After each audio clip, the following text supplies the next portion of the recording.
का स्टार्टिंग में बेथ नाम की एक लड़की को दिखाते हुए होता है, जो कि अकेले ही हाइकिंग कर रही थी। इसके बाद हमें एक लड़का दिखाया जाता है जिसका नाम होता है जैक, जो कि उस लड़की बेथ का बेस्ट फ्रेंड था और वह बेथ की घर पर उसकी फ्यूनरल पर आया था। यानी इसका मतलब यह है कि बेथ की मौत हो गई है। जैक, जो कि बेथ को बहुत प्यार करता था और उससे शादी करना चाहता था, तो यही वजह है तो उसे भुला नहीं पा रहा था और बेथ को खोने के बाद उसे कुछ भी अच्छा नहीं लग रहा था। इवन हर टाइम वह बेथ के बारे में ही सोचता रहता था। इसीलिए वह बेथ की पेरेंट्स को मिलने के लिए उनके घर पर जाता है। लेकिन जैक वहां पहुंचने पर वह देखता है कि उन लोगों का मेड अचानक से घर छोड़कर जा रही है और बेथ की फादर उसे रोकने के लिए कोशिश भी कर रहे हैं, लेकिन उनकी मेड उसकी कोई भी बात नहीं सुनती और वहां से चली जाती है। इसके बाद बेथ की फादर जैक को अंदर ले जाता है और वह दोनों बेथ के बारे में डिस्कस करने लगते हैं, जहां पर जैक बताता है कि मेरा रिलेशनशिप बेथ के साथ पिछले कुछ दिनों से अच्छा नहीं था।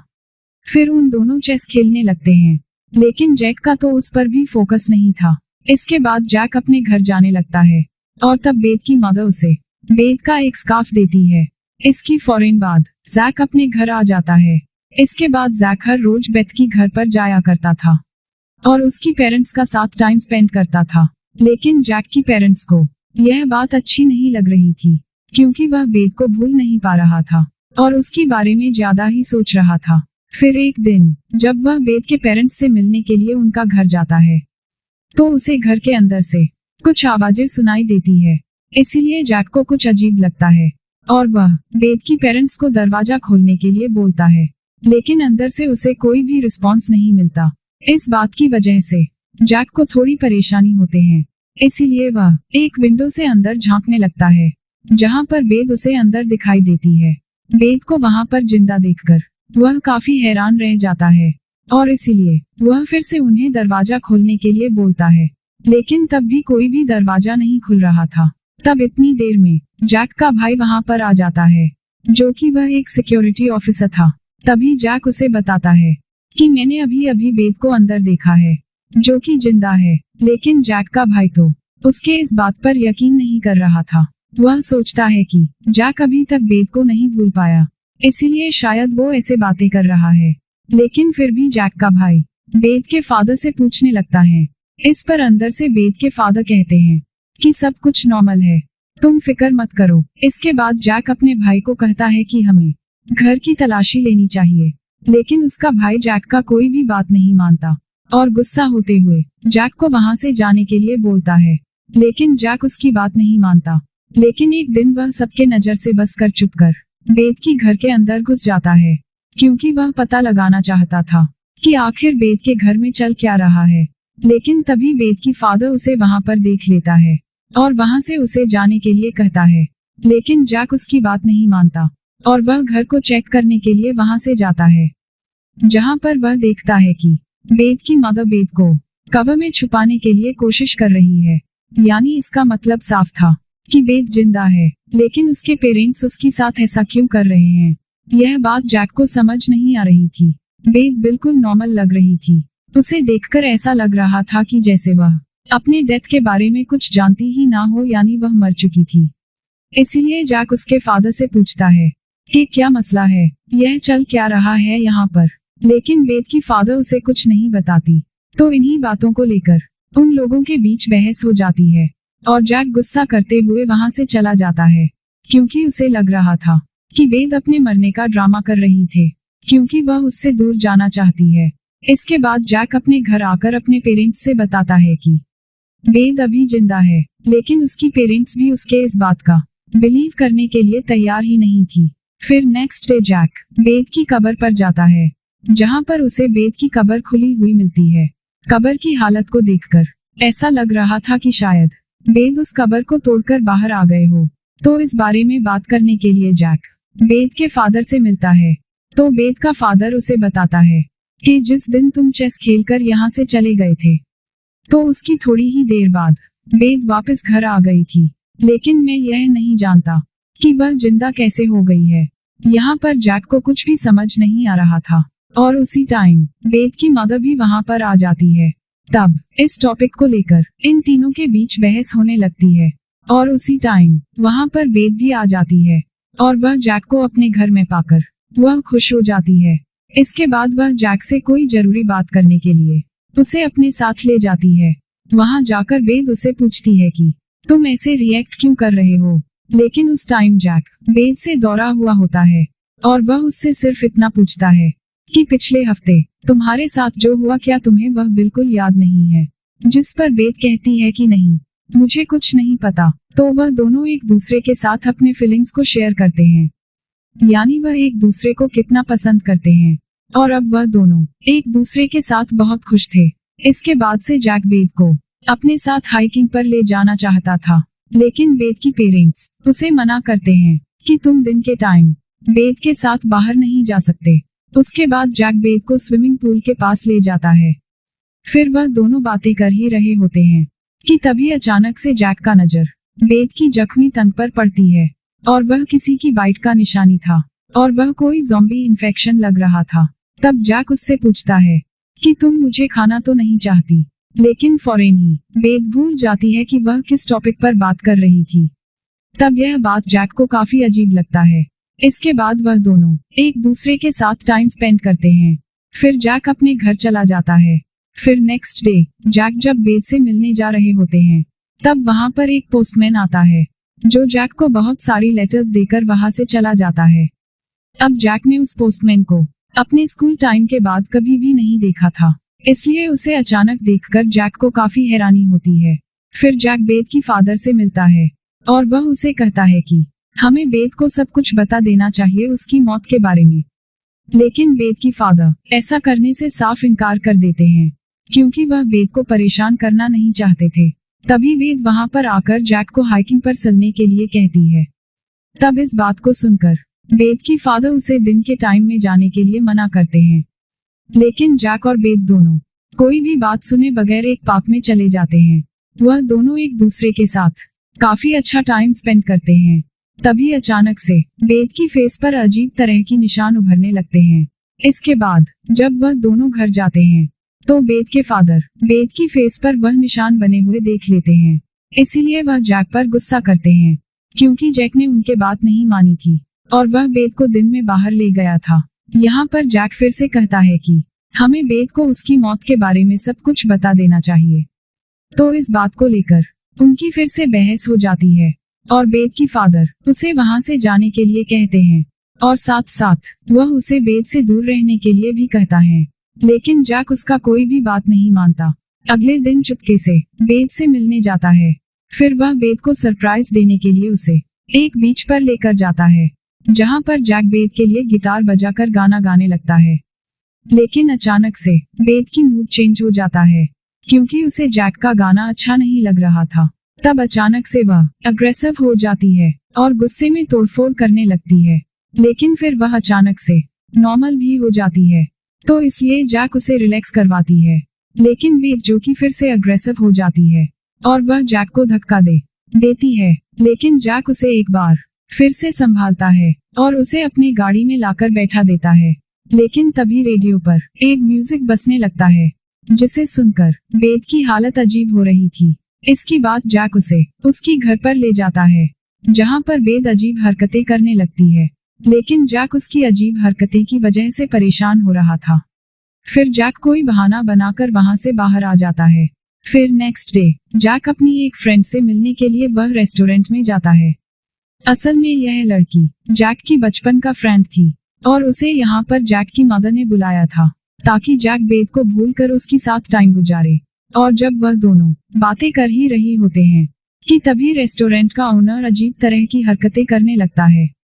तब यह देखकर जैक अपनी फ्रेंड से पूछता है कि क्या तुमने कुछ नोटिस किया कि मरे हुए लोग दोबारा जिंदा हो रही है।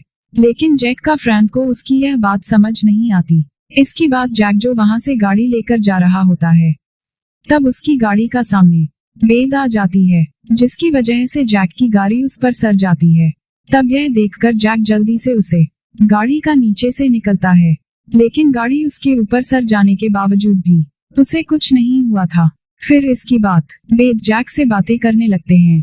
तो इतनी ही देर में जैक का फीमेल फ्रेंड भी वहां पर आ जाती है, जिसे देखकर बेथ को पता चल जाता है कि जैक किसी और लड़की के साथ घूम रहा है। इसीलिए बेथ गुस्सा करने लगती है, जिस पर जैक उसे समझाता है कि देखो ऐसे कोई बात नहीं, वह सिर्फ मेरे बचपन के फ्रेंड हैं। इसके बाद जैक अपने फीमेल फ्रेंड को बताता है कि यह बेथ है। तब यह सुनकर जैक का फीमेल फ्रेंड भी हैरान रह जाती है, क्योंकि जैक की मदर ने उसे बताया था कि बेथ तो मर चुकी है। फिर उसके बाद इन दोनों की बहस होने लगती है, और यहाँ पर बेथ को रियलाइज हो चुका था कि जैक जरूर उसे कोई ना कोई बात छुपा रहा था। इसलिए वह जैक को कहती है कि मुझे सब कुछ सच सच बताओ, और इसीलिए जैक उसे उसकी कब्र के पास ले जाता है और उसे बताता है कि हम हाइकिंग पर गए थे, जहाँ पर तुम्हें एक सांप ने काट लिया था, जिसकी वजह से तुम्हारी मौत हो गई थी, लेकिन अब तुम दोबारा से जिंदा हो गए हो। लेकिन यह बात सुनकर बेथ काफी परेशान हो जाती है, क्योंकि एक मरे हुए इंसान का दोबारा जिंदा होना आसान थोड़ी है, यह इम्पॉसिबल है। जैक उसे कहता है कि हाँ, तुम पहले जैसा बेथ नहीं हो, क्योंकि पहले तुम अच्छी हुआ करती थी, अभी तुम बात बात पर अग्रेसिव हो जाते हो। और कहता है कि सो प्लीज अब मैं तुम्हारा साथ नहीं रह सकता, क्योंकि तुम मुझे इंसान से ज्यादा ज़ॉम्बीज लग रहे हो। तब यह बात सुनकर बेथ काफी गुस्सा हो जाती है और जैक का गाड़ी लेकर वहां से चली जाती है। इसके बाद जैक जब अपने घर आता है तो वह देखता है उसकी ग्रैंडफादर, जो कि मर चुकी थी, अब दोबारा जिंदा होकर वापस आ गए हैं, और जैक का भाई उसे शूट करके मारना चाहता है। लेकिन जैक का पेरेंट्स उसे ऐसा करने नहीं दे रहे थे, क्योंकि वह कुछ भी समझ नहीं पा रही थी कि मरे हुए लोग दोबारा कैसे जिंदा हो रही है। इतने ही देर में घर का ओनर भी जिंदा होकर वापस आ जाते हैं, जिससे सिचुएशन और भी खराब होने लगता है। फिर जैक अपने फैमिली को वहां से निकालने के लिए बोलता है। फिर इसके बाद जैक बेथ की फादर को कॉल करता है और उसे बताता है कि मेरे ग्रैंडफादर और घर के मरे हुए ओनर भी जिंदा होकर वापस आ गई है। फिर बेथ की फादर जैक को बुलाते हैं उससे बात करने के लिए। बेथ की फादर उसे कहता है कि तुम बेथ को कहोगे कि तुम मरे नहीं थी। तब यह सुनकर जैक कहता है कि यह सब कुछ आपकी मेड ने किया है, और वही इन सब को ठीक भी कर सकते हैं, इसीलिए हमें उसके पास जाना चाहिए। लेकिन बेथ की फादर उसकी बात नहीं सुनती, जिस पर जैक कहता है कि ओके ठीक है, सुनो मेरी बात, अगर तुमने उस मेड का एड्रेस दे दिया तो मैं प्रॉमिस करता हूँ कि बेथ को सारी बात बता दूंगा। तब इस बात पर बेथ की फादर अग्री हो जाते हैं, और जब वह दोनों बेथ से बात करने के लिए घर के अंदर जाते हैं तो तब बेथ उनके सामने ही एक आदमी को मार डालते हैं। तब यह देखकर जैक घबरा जाता है, और इसीलिए वह बेथ के पास जाकर उससे वह वाली बात बताने से इनकार कर देता है, क्योंकि बेथ अब पूरी तरह से अग्रेसिव हो चुकी थी और वह वहां पर तोड़फोड़ करने लगती है। इसके बाद जैक बेथ की फादर से उस मेड का एड्रेस लेकर किसी तरह वहां से निकल जाता है। लेकिन तभी बेथ भी उसके साथ गाड़ी में आकर बैठ जाती है, तो जैक को मजबूरन बेथ को भी अपने साथ गाड़ी में ले जाना पड़ता है। एड्रेस पर पहुंचने के बाद जैक बेथ को गाड़ी में रुककर वेट करने के लिए बोलता है और खुद वह बात करने के लिए अंदर जाता है, लेकिन उसे वह वहां पर नहीं मिलती। लेकिन वहां पर जैक को उस मेड की कजन मिल जाता है, जो उसे बताता है कि वह तो कभी अरशद पहले ही यहाँ से जा चुकी है, लेकिन हाँ, मैं तुम्हें एक बात बता दूं, उसका ज़ॉम्बीज के साथ कोई भी लेना देना नहीं है। यहाँ पर जैक को यह बात भी पता चलता है कि जिस दिन वह घर छोड़कर जा रही थी, उस दिन असल में बेथ की फादर ने उसे मिसबिहेव किया था, इसीलिए वह घर छोड़कर वहां से चली गई थी। इसके बाद जैक अपने गाड़ी के पास आता है, लेकिन तभी वहां पर बेथ की फादर आ जाता है और वह बेथ को अपने साथ ले जाने लगता है। अब यहाँ पर जैक उसे रोकने के लिए कोशिश करता है, लेकिन बेथ का फादर उसका बात नहीं सुनता और उल्टा वह जैक को मारकर बेहोश कर देता है। फिर वह जैक को वहीं पर छोड़कर बेथ को अपने साथ लेकर चला जाता है। दूसरे दिन जब जैक की आंख खुलते हैं तो वह गाड़ी लेकर अपने घर आ जाता है, जहां पर उसे अपने घर में एक ज़ॉम्बी दिखाई देता है, जो कि जैक को देखकर वहां से भाग जाता है। तब यह देखकर जैक घबरा जाता है और वह अपनी फैमिली को ढूंढने लगता है, लेकिन तभी उसे एक जगह पर बहुत सारी डेथ बॉडीज जली हुई मिलती है। तो वह उन्हें देखकर जैक दुखी हो जाता है, क्योंकि वह समझ रहा था कि यह उनकी फैमिली मेंबर्स है जिन्हें उस ज़ॉम्बी ने मारा होगा। इसके बाद वह अपना कुछ जरूरी सामान लेकर बेथ के घर पर पहुंचता है। जहां पर उसे बेथ की फादर का गाड़ी में खून दिखता है। इसके बाद जैक घर के अंदर जाता है, जहां पर वह बेथ को और उसकी मदर को देखता है। बेथ की मदर उसे माइक्रोवेव से बांधकर अपना हाथ काटकर उसे खिला रहे थे। तब यह देखकर जैक उसकी बैंडेज करता है और उसे बेथ की फादर के बारे में पूछता है। तब बेथ की मदर उसे बताती है कि बेथ ने अपने फादर को मार दिया है। फिर इसके बाद जैक बेथ की मदर को वहां से जाने के लिए बोलता है। साथ में यह भी कहता है कि अब बेथ की देखभाल मैं करूंगा। पहले तो बेथ जैक को देखकर अग्रेसिव हो जाती है, लेकिन फिर जैक उसे हाइकिंग पर चलने के लिए कहता है, जिस पर बेथ मान जाती है और वह रिलैक्स हो जाती है। इसके बाद बेथ उस माइक्रोवेव को लेकर ही खड़ा हो जाती है। तब जैक उसे अपने साथ लेकर निकल जाता है, लेकिन तभी जैक का भाई वहां पर आकर उसे शूट करने लगता है, लेकिन जैक उसे ऐसे करने से रोक देता है और जैक उसे पूछता है कि मम डैड के साथ क्या हुआ।